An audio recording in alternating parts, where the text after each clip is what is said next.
single morning. At 5:30, my phone would ring. Steve, this is John Walker. How you doing, man? It's gonna be a great day. How you feeling? Yeah, John, I'm asleep, man. Hey, he said, every time I call you, I've called you 37 days in a row, and you keep answering the phone like something's wrong. He said, man, when you gonna change your attitude?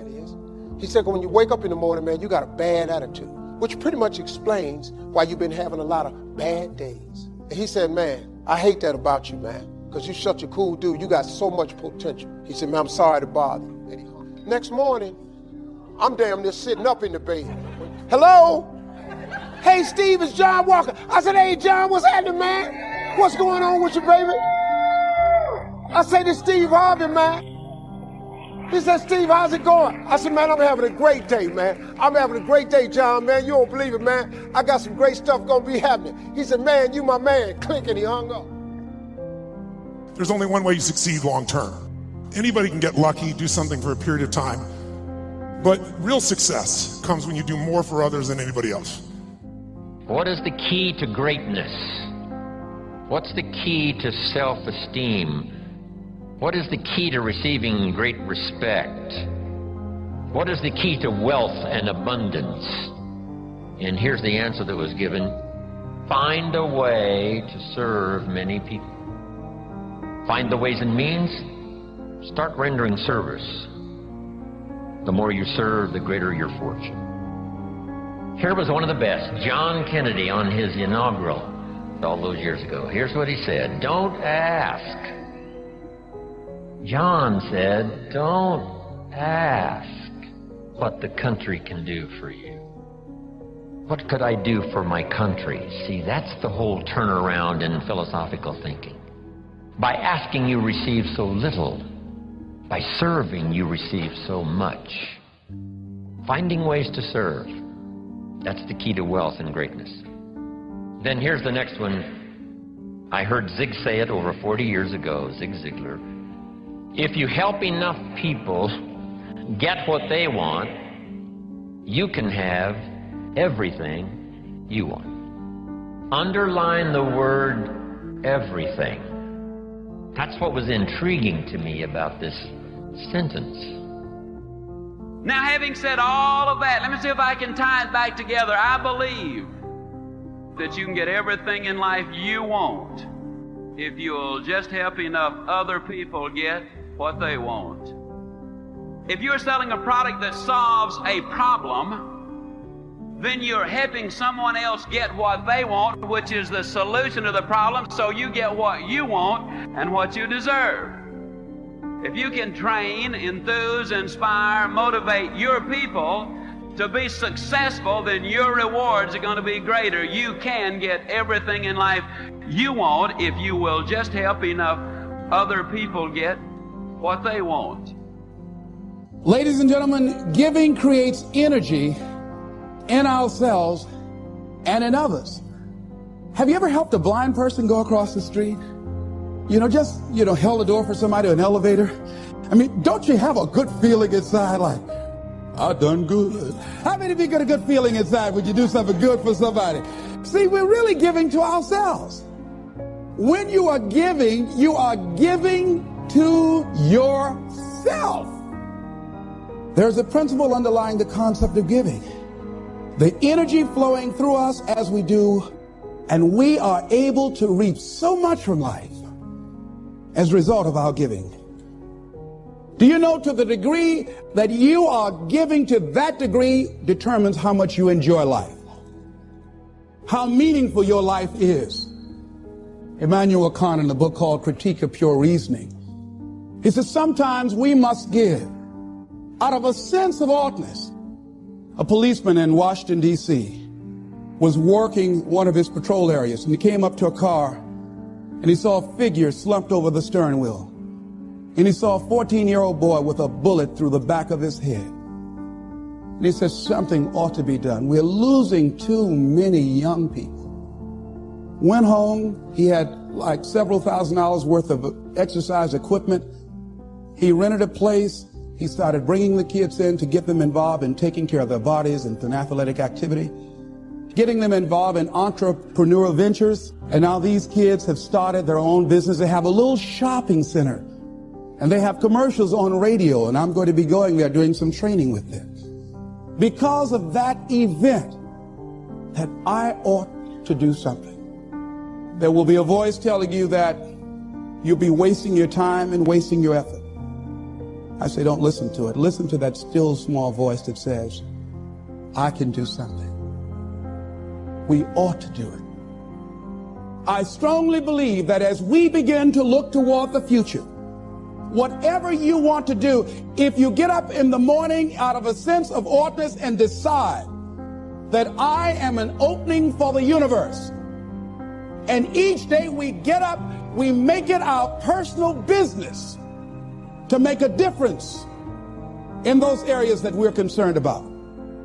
When you're in a position where you own what you're about and you know what you're here to deliver, and you deliver it on a significant scale, then you have an opportunity to really experience not only success but fulfillment.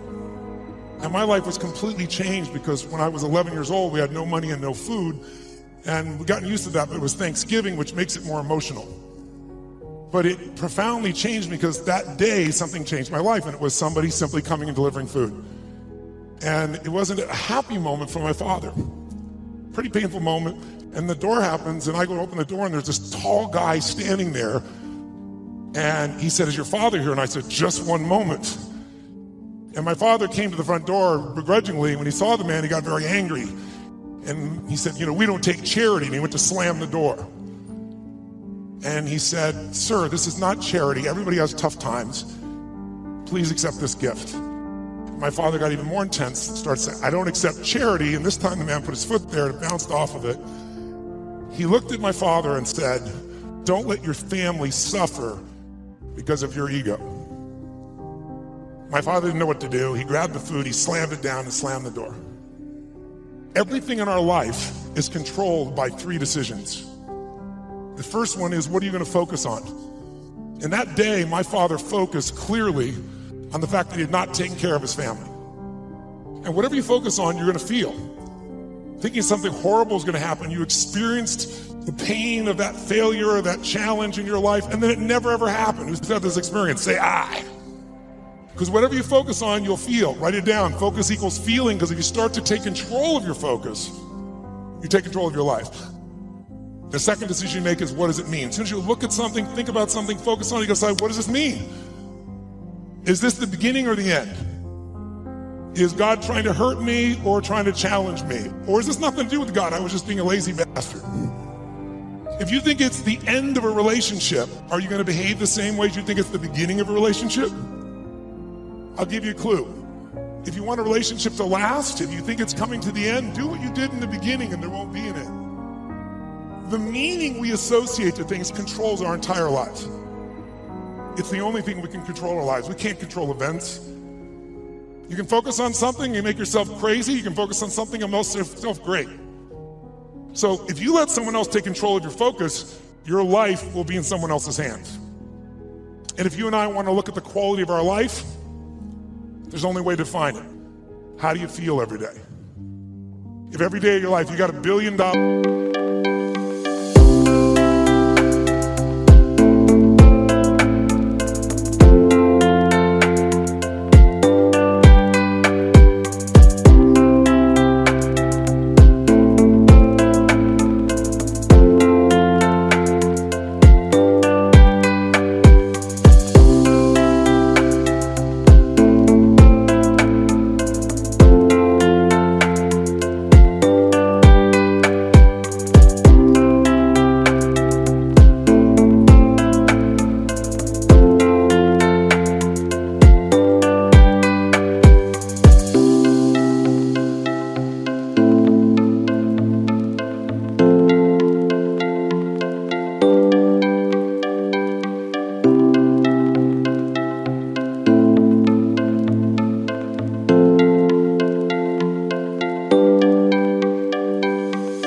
and every day you feel guilty. By the way, nothing worse than an angry rich man or woman, isn't there? You just want to slap them, don't you? But if you got $1 billion and you're angry and you're pissed off and you're guilty all the time, what is the quality of your life? But if the meaning is it's the end, if the meaning is you don't care, whatever meaning we come up with, that affects the third decision, which is what am I going to do? You can be miserable no matter what you have, and you can be euphoric having nothing. Now, if money becomes your God, you got a problem. You'll never have enough. And that's shaped by what we do. And what people do is based on their emotions and also their role models. That success does not mean taking, that success can mean truly growing and giving. My father that day decided what to do was, if I failed and I've been worthless to my family, I must leave.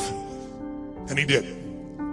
Years later, I got the benefit of it because out of all those experiences and all that pain, that day I made 3 different decisions. Decision number 1 is, I want to focus on the fact there's food, what a concept. But the most powerful thing to change my life was meaning. I said, what does this mean? My mother had always said, nobody gives a shit. Nobody cares.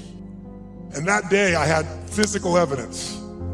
Those you bringing food, I want you to know that's not just food. That's called love for someone. I realized that my worst day of my life was my best day. Because out of every tragedy, out of every pain, it only gets healed when we find a deeper meaning. And I realized I wouldn't have been there that day. I wouldn't have that hunger to help somebody else if I hadn't had the hunger in my own soul at one point missing.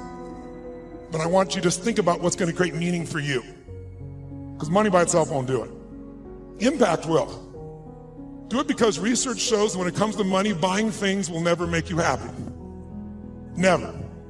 Now, if you don't give a dime out of a dollar, you're not going to give 100 million out of a billion ever. Don't kid yourself. So the place to start wherever we are. And if you do, I think you can find there's enormous enjoyment in that process.